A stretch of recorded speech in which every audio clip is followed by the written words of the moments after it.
So, what's up mga bro and welcome back dito sa ating YouTube channel. Ngayon pag-usapan natin ang tungkol dito sa Rusi mga bro.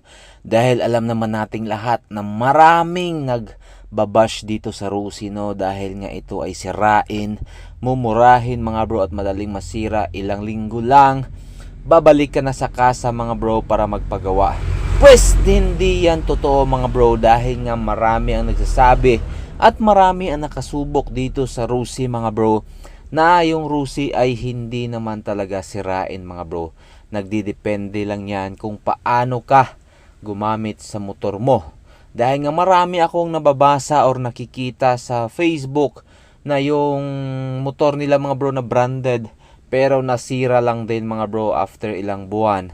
Dahil nga hindi sila marunong mag-alaga ng motor, lalong-lalo na hindi sila marunong mag-change oil mga bro. Grabe.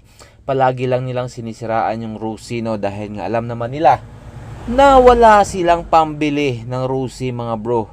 Dahil nga ang Rusi ay talagang kayang-kaya kahit sa putikan mga bro. Alam naman natin na yung ginagamit na panghabal-habal mga bro sa bundok ay kayang magdala ng tao, ng 5 tao mga bro. Pwede niyang iangkas sa motor niya mga bro. Napakaganda at syempre napakasulit mga bro sa presyo, dahil nga napakamura lang ng kanyang monthly at syempre yung kanyang down payment mga bro sa halagang 2,000 pesos mo ay magkakaroon ka na ng motor na Rusi motorcycle mga bro na pang pasada mga bro.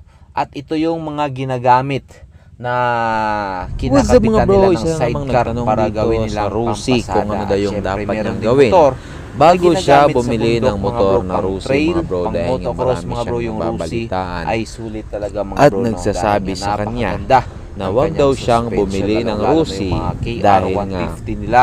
madali Dahil lang yun yung itong motor natin masira. dati mga bro, So, ginagamit tama nga natin ba sa ito, pang trail, bro? motocross So, mga ito bro. yung mga Napakasulit gusto talaga at nating sagutin. napakaganda mga bro. Yung mga Hindi tanong naman niya, natin mga bro. kailangang So, alam ko siraan na yung maraming kung ano mga yung motor mo. naka-experience dito. Ang mahalaga lang Paki-comment ay lang meron dyan sa kang baba pambili para mabasa at niya gusto kung mo ano yung magkaroon mga ng dapat motor gawin at syempre bago siya bumili pangarap ng mo ng motor na gusto Siyempre, mong mga bro, bilhin. pag Alam naman natin yun mga pag bro, no? ini- Dahil nga pag kung nag-iisip gumagaya tayo ka na lang bumili sa mga tayo ng kapitbahay motor, mo kung Rusi yung na pipiliin bumili natin, ng dapat isang alam branded na na natin motor at kung hindi ano mo yung, kayang hulugan mga bro, gagawin masasayang at lang yung magiging down handa payment na mo. Dahil tayo, nga no? pinakamababang Dahil down marami payment nagsasabi nila na mga yung bro sa Rusi branded ay isirain nasa na. 4,000. Pero syempre mga Or bro, meron pag ding ikaw ay 3,000 mga bro, magtsyempo pero yung doon sa monthly niya isang ay unit ng Rusi napakataas.